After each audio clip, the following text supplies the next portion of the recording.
네, 오늘 코센 슬기로운 유학 가이드 발표를 맡게 된 MIT 건설환경학부 시빌 엔지니어링의 조정훈이라고 합니다. 오늘 발표 주제는 미국 대학원 유학 새로운 시작을 위한 준비 이렇게 잡아봤는데요. 그러니까 제가 느낀 미국 대학원 유학은 어떤 새로운 시작이었고 그 새로운 시작을 좀 잘 하기 위해서 좀 꼼꼼하게 준비를 하는 과정이었다고 생각합니다. 그래서 제가 어떻게 준비를 했는지 그런 과정들을 좀 공유 드리고 싶어서 슬라이드들을 좀 준비했고요. 오늘 많은 분들 와주셔서 정말 감사드립니다. 네, 우선 발표는 일단 제 소개를 좀 간단하게 드리고 제가 어떤 식으로 유학을 결심하게 됐는지 그리고 어떤 게 좀 필요하다고 생각하는지 그리고 연구 분야는 어떻게 설정하면 좋을지, 그리고 좀 세부적인 지원 과정들 좀 간략하게 말씀드리고, 그리고 보스턴에서 지금 유학 생활을 하고 있는데, 그 유학 생활에 대해서 좀 간단하게 말씀을 드리는 순서로 말씀을 드리겠습니다. 우선 저는 서울대 공대 건설환경공학부에서 학부와 석사 과정을 마쳤고요. 건설환경공학부는 뭐 아시는 분들 아시겠지만 굉장히 다양한 분야가 융합되어 있는 학부라고 보시면 됩니다. 그래서 뭐 건설, 토목, 뭐 환경, 그리고 제가 공부하는 교통공학이라는 분야까지 굉장히 다양한 분야들을 아우르고 있는 학부인데요. 저는 그 중에서도 뭐 여러 가지를 많이 공부해보다가 교통공학이라는 데 흥미를 많이 느꼈습니다. 그래서 학부 때부터 교통공학 관련 수업을 좀 많이 듣고 석사도 교통연구실을 해서 석사과정 발받고 지금도 이제 MIT의 같은 건설환경공학부라고 번역이 될 텐데 Civil and Environmental Engineering 학부에서 박사과정을 밟고 있습니다.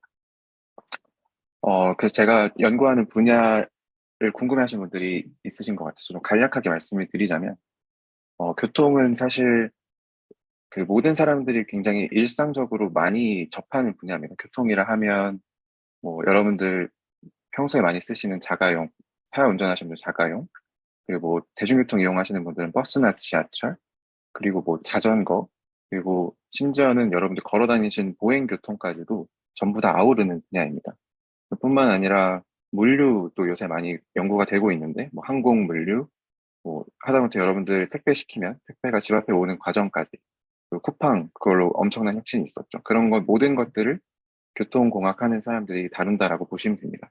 그래서 그 교통공학에 어떻게 하면 요새 핫한 머신러닝이나 데이터 사이언스들을 잘 접목해서 연구를 할 수 있을까, 이런 거에서 시작해서 연구를 시작을 했고요.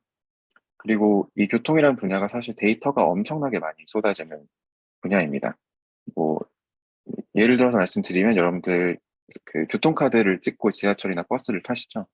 그때마다 정말 모든 기록들이 다 기록이 되면서 정말 매 시간 정말 엄청난 양의 데이터가 만들어지는데 이 데이터를 어떻게 사용해서 또 효과적으로 문제를 풀 수 있을지 이런 것들을 많이 고민을 하고 있습니다. 그래서 그런 거에서 사실은 이쪽 연구를 시작을 재밌겠다라고 생각해서 시작을 하게 됐고, 그런 거의 연장선으로 지금은 조금 다른 거긴 하지만, 어, 사실 차에서 나오는 데이터도 엄청 많거든요. 차에서 나오는 데이터들, 그리고 차가 그 데이터를 기반으로 어떻게 합리적으로 판단을 해서, 뭐 자율주행 차 혹은 자율주행 차가 나오기 전에 교통 상황은 어떻게 벌어지고 그 상황에서 우리가 할 수 있는 역할은 어떤 것일까? 이런 연구들을 하고 있다고 보시면 될 것 같습니다. 네, 네, 오늘은 근데 그래도 이런 연구 얘기보다는 좀 포괄적으로 유학을 준비하시는 분들을 위해서 좀 준비를 해왔습니다. 그래서 이제 그 발표를 앞서서 이거는 제 개인의 경험이고 정말 제 사례 하나를 말씀드리는 거지 이게 정답이다라고 보시면 안 되고요. 특히 미국 대학원 유학은 지금 나와서 제가 더 많이 느끼는 건데 뭐 한국 유학생들은 그나마 좀 비슷한 백그라운드가 많을지 모르지만 정말 전 세계에서 온 친구들은 정말 다양한 백그라운드를 가진 친구들도 많습니다. 그러다 보니까 제가 이런 경험으로 이렇게 뭐 공부를 하고 있고 이런 사례를 말씀드려도 그게 정말 누구나에게 통용되는 사실은 아니기 때문에 이런 것들은 좀 참고하시고 제 발표를 들어주시면 감사하겠습니다. 우선 제가 미국 대학원 유학을 준비를 할 때 가장 중요하게 생각했던 게 동기부여입니다. 그래서 이건 사실 제가 유학 나와 있어서도 친구들하고 얘기하면서 유학 생활 솔직히 힘든 점도 많고 막 그런데 이 모티베이션이 사실 중요하다. 정말 제일 중요한 것 같다라는 얘기를 많이 합니다. 그래서 다른 걸 다 말씀드리기 전에 가장 처음 좀 공유를 드리고 싶었는데요. 저한테 되게 많은 사전 질문들이 왔었는데 그 사전 질문들 답변 드리기 앞서서 제가 여러분들한테 먼저 질문을 좀 드리고 싶습니다. 대학원을 왜 가려고 하는지, 혹은 대학원을 간다면 왜 유학을 가려고 하는지, 이 두 가지에 대해서 본인이 좀 명확한 답을 가지고 유학 준비를 시작했으면 좋겠다라고 말씀을 드리고 싶습니다. 어, 대학원을 왜 가는가는 사실 대학원뿐만 아니라 저도 진로 고민을 되게 많이 했었는데, 진로 고민할 때 정말 다양한 선택지들 중에 왜 하필 대학원일까? 왜 대학원이 매력적인가? 내가 대학원에 가서 어떤 걸 이루고 싶은가에 대한 좀 명확한 비전이라던가 명확한 생각이 있으면 대학원 공부를 할 때 좀 더 도움이 됐던 것 같아요. 어떤 힘든 상황이나 이런 게 있을 때. 그리고 두 번째는 왜 유학을 가는가? 유학을 간다는 것 자체가 사실은, 그래서 사실 저만 해도 한국에 정말 오랫동안 살았고, 유학 한 번도 나가본 적 없고, 어, 네, 그랬었는데, 유학을 결심하는 건 사실 엄청나게 큰 이유였는데, 그러면 왜 유학을 가려고 하는가? 이런 질문을 좀 했던 것 같아요, 본인에게. 그래서 여러분들도 유학 준비를 시작하기 전에 이 질문, 두 가지 질문을 좀 본인 스스로에게 해보고, 유학 준비 시작하시면 좋을 것 같아서 공유를 드리려고 합니다. 일단 저의 경우에는 대학원을 왜 가는가에 대한 답변은, 첫 번째는 학문에 대한 욕심이었습니다. 아까도 좀 짧게 말씀을 드렸지만, 제가 공부하고 있는 분야가 정말, 재밌었습니다. 네. 약간 사람들이 항상 매일매일 제가 이제 학부 때 한 왕복 3시간 정도 통학을 했는데, 솔직히 하루에 24시간 중에 3시간을 교통수단에 쓰는 거잖아요. 이동하는데. 근데 그게 굉장히 어떻게 보면 비효율적이라고 생각도 들고, 어떻게 보면 이걸 좀 더 가치 있게 이 시간을 쓸 수 있지 않을까? 어떻게 보면 좀 더 효율적으로 이 교통수단을 바꿀 수 있지 않을까? 이런 생각은 항상 했던 것 같아요. 근데 그걸 막연하게 생각하고 있다가 수업을 듣고 하면서 이걸 정말 데이터를 기반으로, 그리고 우리가 지금 많이 연구되고 있는 머신러닝이나 딥러닝 이런 것들을 활용해서 개선할 수 있다라는 어떤 가능성이 보이기 시작해서 이 분야에 대한 어떤 욕심이 좀 생겼던 것 같습니다. 그래서 저는 이 분야가 정말 좋아서 대학원에 가고 싶다라는 생각을 먼저 했고요. 두 번째는, 그러니까 자유로운 분위기라는 워딩이 적절한지는 잘 모르겠습니다만, 제가 제 시간을 좀 편하게 쓸 수 있다는 게 좀 좋았던 것 같아요. 뭐, 사실 연구라는 게 9 to 6에서 딱 나오는 게 아니고, 뭐 하루 종일, 뭐 평일 주말 가리지 않고, 뭐 언제든지 생각나면 하고, 근데 생각이 안 나고, 뭐 좀 더 휴식이 필요하다라고 하면 제가 제 시간을 좀 여유롭게 쓰면서 휴식을 취하다가 또 공부에 집중하고, 이런 제가 약간 매니지할 수 있는 이런 시간이 좀 좋았던 것 같아요. 시간, 공간, 또 그런 것 같습니다. 그래서 그런 게 좀 대학원이 매력적인 선택지였던 것 같고, 그래서 제가 대학원을 가기로 결심한 되게 중요한 요소 중에 하나였습니다. 뭐 이거 말고도 대학원 선택하시는 다양한 그 이유들이 많으실 것 같아요. 그래서 본인에게 대학원이 왜 대학원이라는 선택지가 좋은지에 대해서 고민해 보시면 좋을 것 같고, 왜 유학을 가는가는, 저는 뭐 한국에서 오래 살았기 때문에 한국에서 배우기 어려운 거를 많이 배울 수 있다, 이런 것도 분명히 있었지만, 전 두 번째 게 좀 컸던 것 같아요. 기회가 많아지는 건 정말 좋은 것 같습니다. 정말 그 미국에서 공부를 하면 열릴 수 있는 기회도 정말 많고, 다양한 사람들과 만날 수도 있고, 다양한 연구를 할 수도 있고, 뭐 나중에 그 사기업이나 인더스트리 쪽으로 가더라도 거기서 한국에 있는 것보다 정말 더 많은 기회가 열린다는 거를 들었고, 실제로 나와서 그런 걸 많이 보거든요. 그러다 보니까 제 일생에서 한국에서만 있었지만 그래도 미국에서 한번 공부해 보는 게 굉장히 매력적이다라고 생각이 들었습니다. 물론 이제 해외 경험이나 영어 실력 같은 것도 당연히 늘리고 싶은 생각도 있었고요. 그래서 뭐 이건 이제 제가 이 두 가지 질문에 답변을 적어 본 건데, 여러분들도 이 두 가지 질문에 대한 답변을 좀 잘 지어서, 그 어떤 뭐 힘든 일이 있거나 할 때 그래도 요 모티베이션을 생각하면서 내가 이래서 대학원에 왔지, 이래서 유학을 가지, 이런 게 있을 수 있도록 좀 명확하게 디파인하는 게 좋은 것 같습니다. 그리고 또 한 가지 드리고 싶은 건, 제가 오늘 그 발표의 제목에서도 볼 수 있듯이 이 대학원 유학은 목표가 아니고요, 새로운 시작입니다. 그래서 딱 이걸 다 준비를 끝내고 정말 새로운 시작을 한다라고 생각을 하시면 좋을 것 같습니다. 그래서 네, 이런 모티베이션이 좀 중요한 것 같다라는 말씀을 첫 번째로 드렸습니다. 그리고 두 번째는 연구 분야인데요. 이것도 저도 본인 스스로에게 좀 질문을 했던 것 같은데, 그 질문을 좀 공유 드리고 싶습니다. 그냥 간단한데, 어떤 연구를 하고 싶은가? 뭐 이런 거를 저는 대학원을 가기로 결심하고 나서, 대학원에 간다면 어떤 연구를 할래? 라고 본인에게 물어봤던 것 같아요. 그래서 제가 선택했던 기준들을 좀 말씀을 드리면, 첫 번째는 좀 제가 재밌어 해야 된다. 아까 좀 말씀드렸지만, 이 분야가 좀 매력적으로 느껴지고, 이 주제가, 어, 정말 제가 하고 싶어 하는가, 뭐 이런 것들이 좀 중요한 선택 기준이었던 것 같아요. 근데 이게 사람마다 좀 다른 것 같은 게, 이 재밌어 한다는 게, 어떤 분들은, 정말 사회 문제를 해결하는 걸 정말 좋아하고 재밌어 하셔서, 뭐 이런 어떤 분야를 선택하시는 분들도 있고, 어떤 분은 이걸로 나중에 어떤 사람들이 최대한 많이 쓸 수 있는 서비스를 만들고 창업을 한다거나 뭐 그런 분들도 있습니다. 그러니까 재밌어 한다는 건 사람마다 기준이 다를 수 있지만, 어쨌든 제가 이걸 어째 평생까지는 아니지만 그래도 어느 정도 길게 이 공부를 할 텐데, 재미가 없으면 안 되는 것 같아요. 그래서 뭐 이 재미가 뭐 게임할 때나 뭐 이럴 때 재미랑은 좀 다를 수 있겠지만, 연구 분야를 선택할 때 이걸 생각하는 것만으로도 좀 재밌고 흥미롭고, 물론 힘들겠지만 그래도 재미를 좀 느낄 수 있는 게 좀 중요한 선택 기준이었던 것 같고요. 두 번째는 좀 특이할 수 있는데, 저는 트렌디한 주제인가라는 생각을 좀 했습니다. 이 트렌디하다는 건 많은 사람들이 지금 관심을 가지고 있는 주제인가였습니다. 그래서 제가 제 경험을 좀 말씀드리면, 제가 석사 1학년 때는 그 마이크로 모빌리티라고, 어, 서울로 치면 따릉이, 대전으로 치면 타슈, 이런 공공자전거 서비스의 이제 공유 서비스들과, 이제 그때 당시에는 킥보드 같은 거 지금도 많지만 되게 많이 타고 다녔습니다. 그래서 킥보드와 관련된 연구를 되게 많이 하고 있었는데, 연구를 하다 보니까 이 시장이 얼마나 커질까에 대한 고민을 했습니다. 그래서 이게 사람들의 관심을 많이 가질까? 이게 사람들의 삶을 많이 바꿀 수 있을까라는 고민을 하다가, 사실은 공유 자전거 많이 타고 사람들 많이 좋아해 주시지만, 이게 사람들의 기본적인 이동 행태를 어떤 개선하거나 이러긴 좀 어려울 것 같다는 생각이 들어서 좀 새로운 분야로 연구 분야를 확 바꿨습니다. 그래서 이게 좀 저한테는 굉장히 과감한 결정이었고, 그래서 제가 잘할 수 있는지도 모르는 정말 망망대해 같은 분야에 확 이제 연구 분야를 바꿔서 석사 2년 차 때부터 이제 연구를 다시 시작을 했는데, 저는 결과적으로는 되게 재밌었던 것 같습니다. 재밌게 하고, 또 많은 분들이 관심을 가지는 분야다 보니까 연구도 더 활발하게 되고, 제가 할 수 있는 분야도 더 많아지고, 그랬던 것 같습니다. 그래서 저는 이 주제가 트렌디한가라는 건 많은 사람들이 관심을 가지고 많이 참여하는가, 그런 게 좀 중요한 선택 기준이었던 것 같습니다. 그리고 또 세 번째는 내가 잘할 수 있는가. 이거는 좀 중요한 것 같아요. 제가 아무리 좋아하고 주제가 트렌디한다 해도 제가 잘할 수 있는, 다른 사람에 비해서 경쟁력이 있는가, 이런 것들도 좀 중요한 선택 기준이었던 것 같습니다. 그래서 이런 걸 바탕으로 연구 분야를 선택했던 것 같습니다.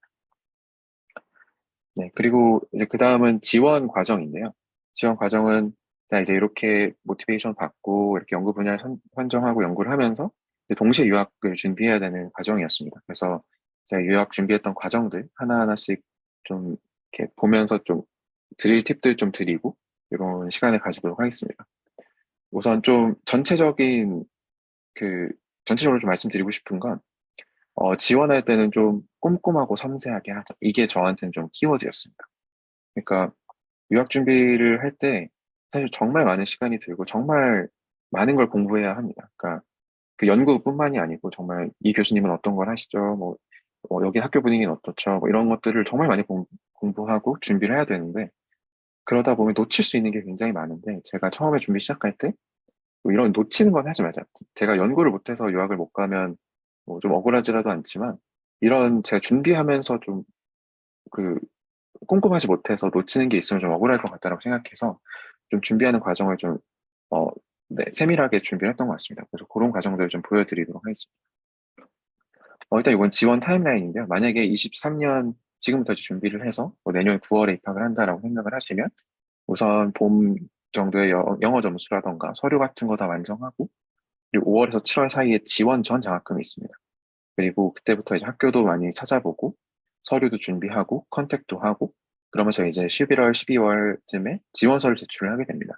지원서 제출하고 좀 기다리면 인터뷰 오퍼들이 오면 1, 2월에 인터뷰 보고 2, 3월에 이제 지원 결과를 받아볼 수 있게 되고, 그리고 또 그 출국 직전에 이제 지원 후 장학금도 보고, 그리고 이제 9월에 이제 출국을 하게 되는 이런 보통의 타임라인인데, 이제 저는 좀, 그 사람마다 물론 다를 수 있는데, 저는 영어 점수는 그냥 미리 좀 해놓고, 그다음에 지원 서류에 좀 공을 많이 들였던 것 같습니다. 지원 서류라고 하면 학교를 어디를 쓸지, 이 학교 교수님들은 어떤 연구를 주로 하는지, 그러면은 제가 SOP에 담아야 되는 이건 어떤 건지, 이런 것들을 좀 주로 이제 많이 했던 것 같고, 보통 이제 학부나 석사 과정이면 이때 좀 마지막 학기여서 저도 이제 석사학위 논문 심사하고 막 이러느라 좀 바빠서 2학기 때 해야 될 것들을 좀 미리 했던 것 같습니다.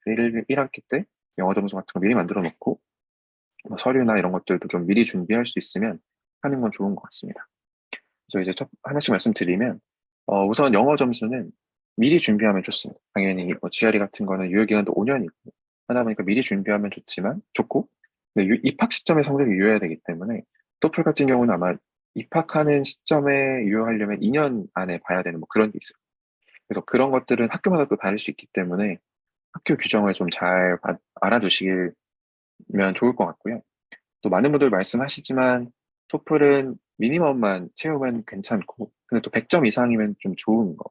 그리고 스피킹 점수가 있으면 그 조교할 수 있는 기회가 많아지기 때문에 스피킹 점수가 높은 거는 중요하다라고 또 많은 분들이 말씀을 해주시고, GRE 같은 경우는 최근에는 필요로 하지 않습니다. 최근에는 많이 학교들에서 옵셔널로 많이 바뀌는 추세고, 저만 해도 GRE 점수를 실제로 제출할 때는 한 개 학교만 제출하고 나머지는 제출을 아예 하지 않았습니다. 제가 GRE 성적이 그렇게 좋진 않았어서. 그래서 GRE 성적 제출하지 않아도 그렇게 큰 문제가 되진 않는 그런 분위기로 좀 많이 바뀐 것 같습니다. 그리고 또 사실 연구가 좀 굉장히 중요한데요. 어, 컨퍼런스 페이퍼나 저널 페이퍼 같은 연구 실적물이 있으면 가장 좋습니다. 교수들이 학생을 볼 때 이런 연구 경험을 굉장히 중요하게 보는 교수님들도 많습니다. 물론 학점도 많이 보지만요. 근데 이제 이런 연구 경험은 사실 진짜 실제로 이 사람이 어떤 논문을 썼는가, 이게 저널로 나오진 않아도 컨퍼런스에서 어쨌든 남들한테 쉐어할 정도로는 그 연구를 할 수 있는가, 이런 것들을 중요하게 생각하기 때문에 가능하면 어떻게든 컨퍼런스 페이퍼 한두 장으로는 만들어 보는 게 유학 준비할 때는 좀 좋은 것 같습니다. 이것도 분야마다 다르기 때문에 좀 어떻게 딱 뭐 이게 필요하다라고 말씀드리기는 어려울 것 같지만, 그래도 있으면 교수님들께서 어, 얘는 그래도 연구를 좀 할 줄 아는구나, 연구 경험이 좀 있구나라고 봐주는 것 같습니다. 그리고 다양한 연구 경험, 뭐 연구실 인턴 해볼 수 있으면 좋고, 저 같은 경우는 연구실 인턴은 학부 때는 안 했는데, 저는 뭐 그 회사에서 인턴을 한 경험도 있었습니다. 그때 뭐 물론 뭐 논문을 쓰거나 하진 않았지만 그런 인턴 경험이 다양한, 이쪽에서 이런 거 공부해보고 이쪽에서 이런 데이터 만져보고 이런 경험들이 좀 많이 어필이 될 수 있는 것 같습니다. 그래서 실제로 데이터를 만져보면 할 말도 많아지고 하거든요. 그런 것들. 그리고 학술대회 참석, 이거는 학회 가면 많은 사람과 네트워킹도 하고, 저 사람은 어떤 거 하는지, 저 사람은 어떤 성향인지 이런 것들을 직접 가보면 좀 많이 알 수 있는 것 같습니다. 근데 저는 이제 제가 유학 준비할 당시에는 코로나 시기여서 그렇게 많이 참석하지 못했는데, 그래도 최대한 갈 수 있는 데는 좀 많이 참석해서 연구 동향도 보고, 거기 학생들도 당연히 만나볼 수 있거든요. 그러면 슬쩍 가서, 이 교수님은 연구 어떻게 하시나요? 뭐 이런 것도 많이 물어볼 수 있고, 그래서 국제학술 대회는 가능하면 참석할 수 있으면 참석하는 게 좋은 것 같습니다. 그리고 또 연구를 다양한 분들과 많이 콜라보하는 거는, 어, 실제로 그 사람이 그 유학을 나와서도 콜라보할 기회가 많아질 텐데, 그 사람의 어떤 역량 같은 것도 충분히 볼 수 있는 지표라고 생각이 되거든요. 그래서 이런 연구 경험들 다양하게 갖고 있는 건 좀 좋은 것 같습니다.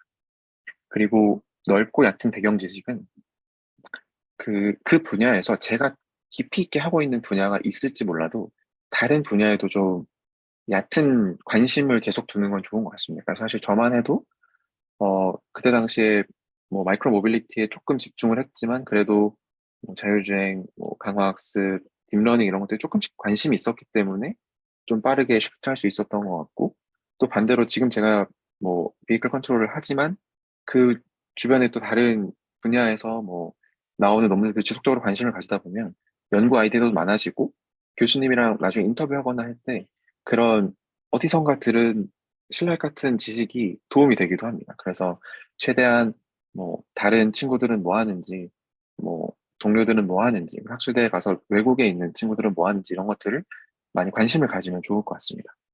그리고 마지막 건 살짝 뭐 많은 분도 아시겠지만 저는 되게 좋은 꿀팁이라고 생각을 하는데, 구글 스칼라의 그 좀 유명하신 교수님들이나 제가 좋아하는 교수님들 혹은 되게 감명 깊게 읽었던 논문들, 저자들의 알림을 설정해둘 수 있습니다. 그러면은 거기서 이제 논문이 나오거나 하면 바로바로 알려주거든요. 근데 저는 이 논문 팔로우업이 굉장히 중요하다고 생각하는 게, 뭐 분야마다 좀 많이 다를 수 있지만 정말 최소 몇 달, 그리고 최장은 1, 2년 전에 아이디어를 냈던 게 이제 논문으로 나오는 거기 때문에, 어떻게 보면 최근 논문들을 많이 읽는 게 최근 트렌드를 빠르게 파악하고, 요새는 뭘 많이 보려고 하고, 요새는 이런 분석을 많이 하는구나라는 것들을 알 수 있습니다. 그래서 이런 뭐 대가들뿐만 아니고 최근에 열심히 연구하시는 주니어 교수님들 이런 분들 많이 알림 체크해놔서 논문을 많이 팔로우업하는 것도 굉장히 중요한 것 같습니다. 네, 그래서 연구 및 학술 활동 이 정도. 그럼 네. 그리고 그 다음엔 학교를 찾는 방법이라고 하고, 제가 학교를 찾았던 방법들을 좀 소개를 해드리겠습니다. 그냥 저는 엑셀 파일로 좀 정리를, 원래 좀 이런 거 하는 거 좋아해서 엑셀 파일로 정리를 했습니다. 그래서 일단은 이런 학교들이 있는데, 이 학교들은 어떤 전공을 뽑고, 뭐 프로그램은 어떤 게 있고, 저만 해도 프로그램이 같은 연구를 하더라도 한 두 개 정도 비슷한 프로그램들이 있었거든요. 그런 것들 비교도 해보고 뭐 그런 것들이 있었습니다. 그래서 우선 학교를 먼저 좀 가고 싶은 학교, 그리고 그 학교 뿐만 아니고 제가 좋아하는 분야, 제가 연구하고 있는 분야에 또 좋아하는 교수님들, 관심 있는 교수님들을 쫙 리스트업해서 그분들은 최근에 어떤 연구들을 하시는지, 뭐 이런 것들을 좀 정리한 엑셀 파일이 있었습니다. 그래서 이런 것들은 좀, 네, 준비를 하면 좋을 것 같아요. 그래서 이런 걸 하면서 제가 머릿속에 대충 그렸던 지원 학교 개수가 있을 거 아니에요? 그럼 그 개수에 맞춰서 뭐 이 학교는 지원을 할지 말지 뭐 이런 결정들을 할 수 있어서 이렇게 정리를 하는 게 좋은 것 같습니다. 그리고 이제 거기 계신 교수님들 쫙 리스트업하고 교수님들의 최근 논문들 쫙 해서 이분들은 최근에 어떤 거에 관심이 있구나 이런 것들을 엑셀로 정리하니까 저는 나중에 한눈에 또 들어오고, 또 막판에 어떤 의사결정을 해야 될 때가 많습니다. 예를 들어서 어 학교를 예를 들어서 5개만 써야 되는데 5개를 어떻게 고르지? 뭐 이런 고민들을 하게 될 때 이런 엑셀 파일 보고 제가 생각했던 어떤 순위들, 여길 제일 가고 싶다. 그 다음은 여기다. 여기는 가고 싶지만 학생을 안 뽑을 것 같은 느낌이다. 뭐 이런 것들을 엑셀에 다 정리를 해놓고, 나중에, 네, 이런 엑셀을 보면서 의사결정을 좀 했던 것 같습니다. 그래서 이 리스트를 정리해 놓는 게 좋은 것 같고, 또 하나 SOP는 저 같은 경우에는 그 분야를 한번 바꿨기 때문에 바뀌기 전에 연구에 맞는 SOP랑 새로운 연구하고 있는 SOP 두 가지 버전을 준비해서 좀 약간 전략적으로 좀 지원을 했었습니다. 둘 다 노리고 있었던 거죠. 쉽게 얘기해서. 그래서 기존에 했던 스마트 모빌리티 쪽으로 가고 싶은 교수님들한테는 그쪽 분야의 SOP를 보내고, 제가 지금 하고 있는 로드웨이 어토노미 이쪽을 할 때는 또 이쪽 분야의 SOP를 보내고, 그래서 두 가지 버전의 SOP가 있었는데, 이게 뭐 좋다고 말씀드릴 수는 없을 것 같아요. 되게 디스트랙트해 보이긴 하는데, 그래도 그 교수님들에 맞춰서 좀 전 지원을 했던 거라 여러분들도 판단하에 이럴 수도 있다. 여러분들이 여러 분야를 고려하고 계시다면 여러 버전의 SOP를 만들어서 학교마다 다르게 보내는 것도 방법이 될 수 있다라고 말씀을 드리려고 했습니다. 그리고 이거는 이제 학교 리스트업인데요. 이거는 제 얘기인데, 어, 학교가 붙고도 제가 별로 안 가고 싶어 할 학교는 안 썼던 것 같습니다. 좀 이것도 약간 과감한 결정이었던 것 같긴 한데, 학교를 쫙 리스트업하고 뭐 이 중에서 여기는 가고 싶은데 제 분야를 하시는 교수님이 없고 어떤 전공이 없고 뭐 이런 것들을 생각하면서 학교들을 좀 추려 나갔던 것 같아요. 그런 것들도 선택 기준은 다 여기 엑셀에 나와 있는 것들이었습니다. 학과, 전공, 그리고 어떤 교수, 그리고 어떻게 뽑는지, 그 교수님마다 학생들은 지금 몇 명 정도 있고, 이분은 정말 퇴직 직전이라 안 뽑으실 것 같고, 뭐 이런 것까지 세세하게 좀, 그냥 제 뇌피셜로 이렇게 기록을 했던 것 같습니다. 그래서 이런 엑셀 파일 정리하면서도 좋은 건 듀데이트 확인할 수 있다는 거. 학교마다 듀데이트 굉장히 다르기 때문에 이런 것도 확인할 수 있고 또 네, 학교 포털마다 뭐 아이디 비밀번호 이런 것도 굉장히 다른데 이런 것도 다 정리를 하시면 굉장히 유용하게 쓰실 수 있을 것 같습니다. 그리고 또 필요 서류도 학교마다 다르기 때문에 얘는 SOP가 필요하고 얘는 SOP, PS 둘 다 필요하고 뭐 얘는 GR점가 필요하고 아니고 이런 것들도 다 이렇게 엑셀로 좀 정리하면 한눈에 보기 좋으실 겁니다. 그리고 또 추천서를 받을 때 어떤 분께, 그러니까 이 학교는 어떤 분께 추천서를 받아야겠다, 이런 것들도 좀 미리 계획을 하고 미리 부탁을 드리면 좋기 때문에 그런 것들도 미리 이 엑셀 파일에서 이 학교는 이 교수님께 부탁드려야지, 뭐 이런 것들을 좀 생각을 했던 것 같습니다. 그래서 지원 서류는 크게 뭐 이 정도로 볼 수 있는데요.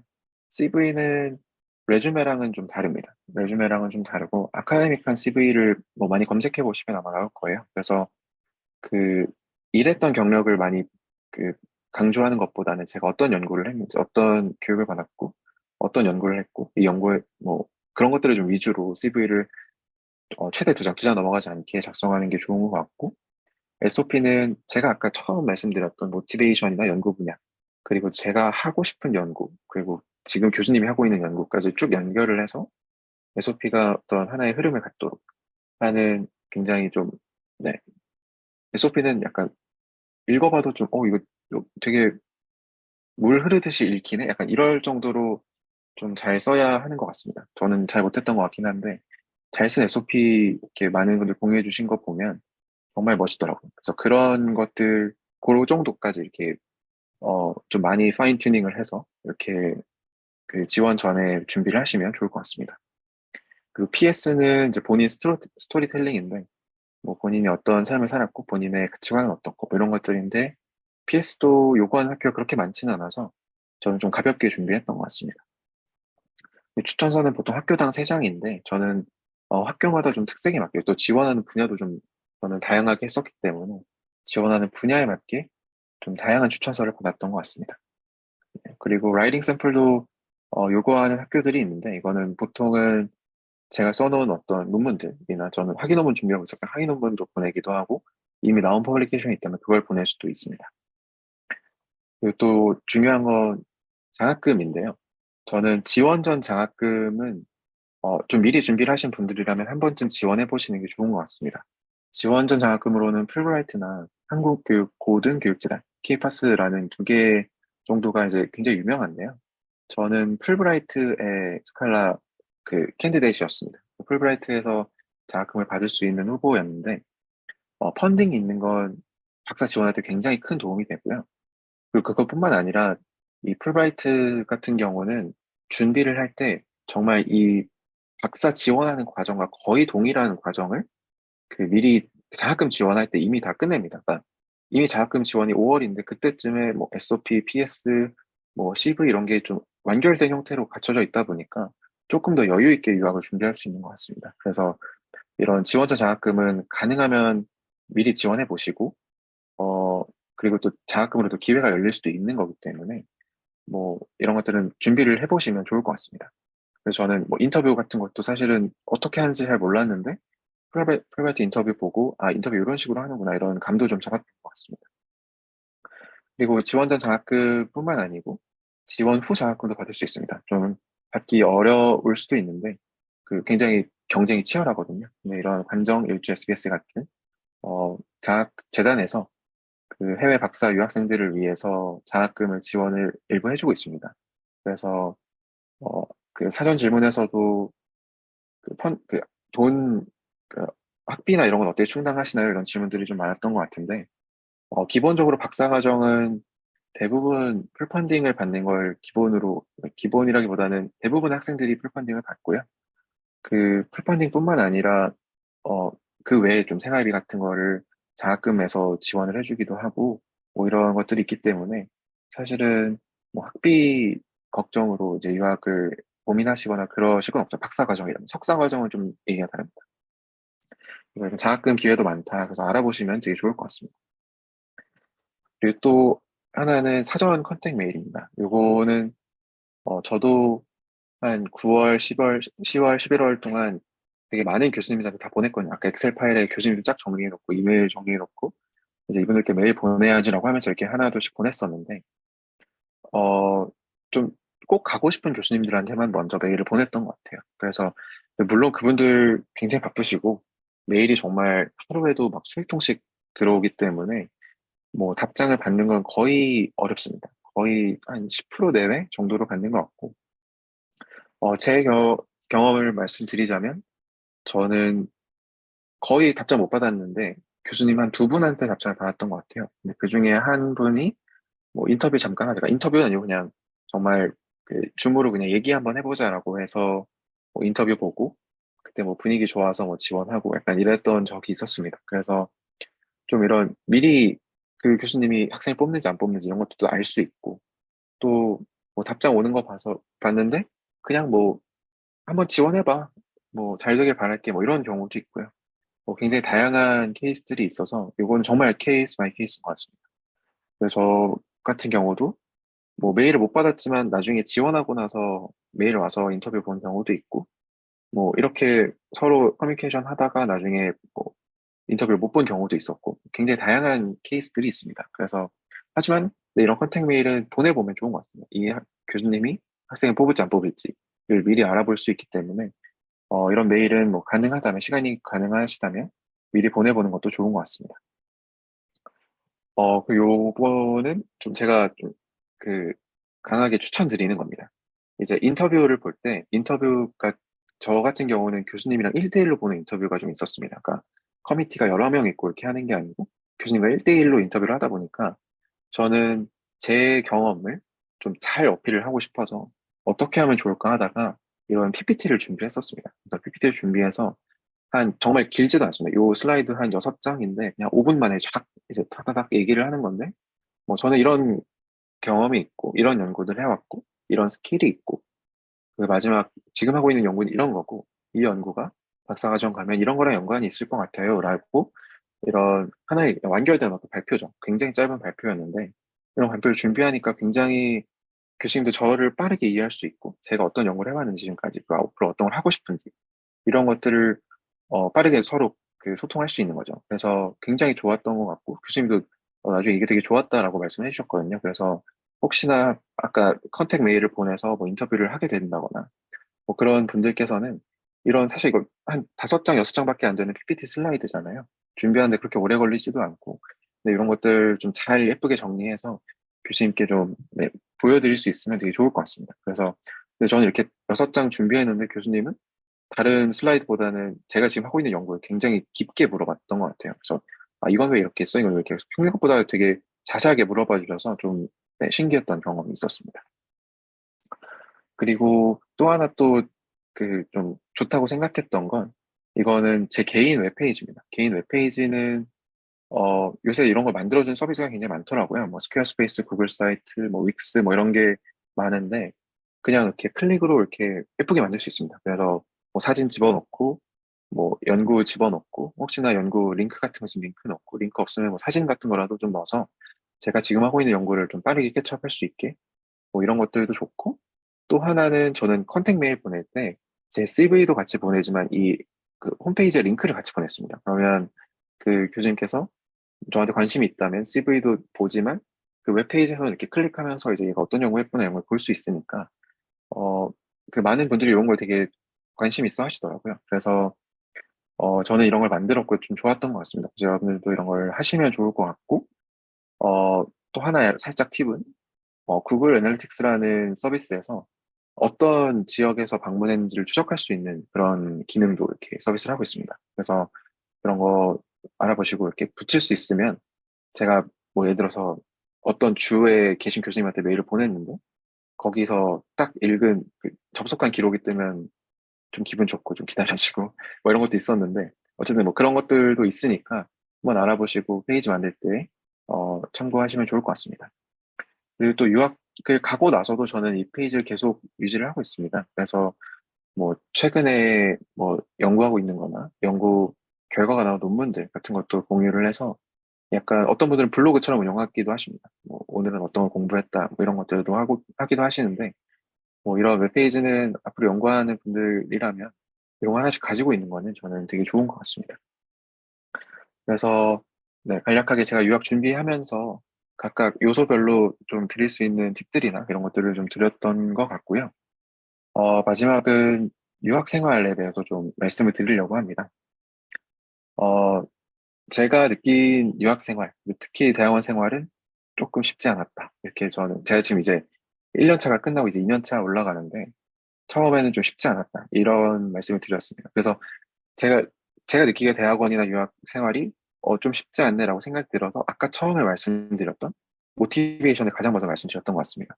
그래서 사실은 대학원도 당연히 어렵고 저도 석사를 하고 박사를 나갔지만 서도 그래도 대학원 생활이 쉽지 않았고 또 특히나 유학 생활이면 뭐 한국에 뭐 친구나 가족들도 다 있으니까 그런 게 좀 어려웠지만 그래도 뚜렷한 목표가 있고 난 이런 걸 하고 싶다 이런 게 있었기 때문에 저는 좀 힘든 시절이나 이런 게 있어도 좀 버틸 수 있고 또 그만한 가치가 있다고 생각을 했던 것 같습니다. 그런 게 있고 또 두 번째는 지역마다 유학 생활하는 게 좀 많이 다르더라고요. 저 친구들도 보면 어, 뭐 예를 들어서 말씀드리면 보스턴은 정말 도시고 되게 한국이랑 되게 비슷합니다. 그래서 굉장히 안전하고 편하고 모든 게 다 있고 한국 사람 당연히 많고요. 그래서 그런 보스턴 생활도 있지만 정말 시골로 가는 분들도 있습니다. 시골이라는 표현 써도 괜찮을지 모르겠지만 어, 차 타고 다녀야 되고 막 그런 지역도 있습니다. 분명 컬리지 타운 같은데 보면 근데 그런 분들의 패턴과 제가 생활하고 있는 패턴이 다르거든요. 그래서 유학 지원하실 때도 본인의 성격이나 어떤 생활 패턴이 어떤 곳의 유학 생활과 좀 잘 맞을까를 생각해 보시면 좋을 것 같습니다. 저는 혼자 이렇게 유유자적하게 이렇게 있는 것보다는 친구들 많이 만나고 거기서 또 그런 에너지도 많이 얻고 이런 스타일인 것 같아서 저는 보스턴에 있는 유학 생활이 굉장히 잘 맞는다고 생각을 하거든요. 뭐 그런 거 좀 사람마다 다를 수 있으니까 여러분들도 좀, 네, 좀 본인을 돌아보면서 어떤 지역과 좀 잘 맞을까 이런 생각을 해보시면 좋을 것 같습니다. 네, 그리고 보스턴의 삶을 조금 말씀드리면 제 맨 왼쪽은 제 기숙사의 뷰입니다. 그래서 앞에 찰스 강이라고 하는 강이 있는데요.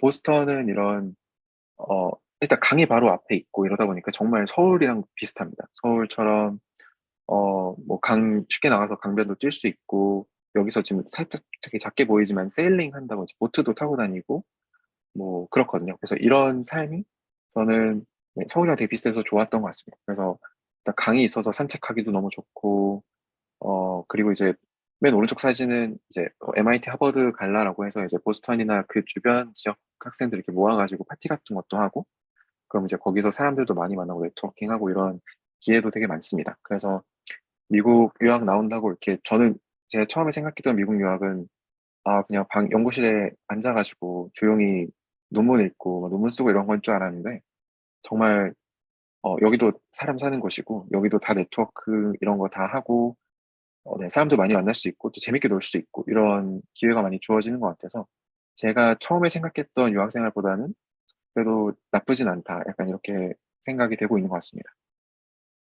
네, 그리고 날씨 물어보시는 분들이 있었는데, 날씨는 좀 춥습니다. 네, 겨울은 좀 춥고, 근데 지난 겨울은 좀 특이하게 제가 한국에 잠깐 그 방학 때 왔었는데, 한국이 제가 느끼기엔 좀 더 추웠습니다. 근데, 어, 미국에서 눈이 많이 올 땐 정말 많이 왔고, 또 겨울이 엄청 깁니다. 그러니까 거의 한 4월까지도 엄청 춥고, 6월까지도 반팔은 거의 안 입었던 것 같은 느낌? 그래서 뭐 겨울 좋아하시는 분들은 괜찮을 수 있지만 겨울 되게 추워하시는 분들은 고생하시는 분들이 있고 해가 되게 짧고 해를 볼 수 있는 게 별로 없다 보니까 그래서 해가 드는 날이면 다 나가서 이렇게 일광욕하고 막 이런 분위기도 있습니다. 그래서 그런 게 좀 날씨는 잘 안 맞으실 수 있다. 근데 저는 뭐 네, 저는 잘 맞았던 것 같아요. 그리고 이제 캠퍼스 가운데 있는 게 스타트 센터라고 제 연구실이 위치한 곳인데 네, 캠퍼스도 굉장히 넓고 되게 좋고 뭐 시설도 되게 당연히 너무 좋고요. 그리고 또 체육 시설이 되게 잘 돼 있습니다. 뭐 수영을 한다거나 뭐 짐을 간다거나 뭐 맨 오른쪽 건 세일링인데요. MIT는 그 강에서 하는 세일링으로 되게 유명합니다. 그래서 이렇게 세일링도 할 수 있고 뭔가 찾아보면 정말 다양한 액티비티들, 다양한 여가 활동들을 할 수 있는 것 같아서 그런 점에서 보스턴의 삶이 되게 네, 저는 만족스러운 것 같습니다. 그리고 네, 이거는 저 연구실 생활인데 연구실 친구들하고도 네, 네트워킹도 잘하고 또 제가 또 되게 좋았던 건 맨 오른쪽 사진은 제가 그 학술대회 갔을 때인데 제가 학술대회를 한국 그 대학원 소속으로 갔을 때랑 미국 대학원 소속으로 갔을 때랑 좀 볼 수 있는 게 좀 더 많아지고 좀 더 그 네트워킹도 더 잘 되고 그 네, 그 미국에 또 거기 교수님들의 또 네트워크도 있으니까 그런 측면에서 학술대에 가서 이런 교류도 하고 이런 것들이 저는 되게 좋았던 것 같습니다. 유학에 나와서 이런 더 많은 네트워크가 생기는 거죠, 어떻게 보면. 그래서 그런 점들도 저는 유학 생활의 굉장히 좋은 점이라고 생각을 하고 있습니다. 그래서 이제 오늘 제가 말씀드렸던 거를 쪼끔 정리를 해 보자면 네. 모티베이션이 생각보다 많이 중요하다. 이게 좀 힘든 일이 있거나 좀 네 유학 생활이 어렵거나 대학원 생활이 어렵거나 할 때 뭔가 그 근거를 제시해 주는 느낌. 그래서 그때그때마다 "아 넌 이렇게 생각해서 유학을 나왔잖아. 넌 이렇게 생각해서 대학원에 왔잖아." 요런 것들을 좀 상기시킬 수 있어서 여러분들도 유학 준비를 시작하기 전에 지금 시작하신 분들도 당연히 있겠지만 시작하셨더라도 다시 돌아가서 모티베이션이 뭔지 좀 명확하게 정리를 하고 가시면 좋을 것 같고, 또 연구도 좀 재밌어야 한다. 그래서 재미있는 연구를 찾아서 어떤 연구가 좀 좋을지를 많이 충분히 고민해 보시고, 연구를 시작하는 건 나중에 하셔도 되고 박사과정 나오셔서 하셔도 됩니다. 근데 어떤 연구를 하고 싶은지는 본인에게 좀 많이 물어보고 많이 주변에도 물어보고 알아보시면 좋을 것 같습니다. 그리고 마지막은 유학 준비는 제가 아까 처음에 말씀드렸던 것처럼 제가 실력이 모자라서 떨어지면 뭐 그건 어쩔 수 없는 거지만 꼼꼼하지 못해서 뭐 떨어지거나 하면 아쉽잖아요. 그래서 꼼꼼하고 섬세하게 많이 알아보고 준비하시면 좋을 것 같다라고 생각이 들었습니다. 네, 그래서 오늘 제가 준비한 슬라이드는 여기까지고요.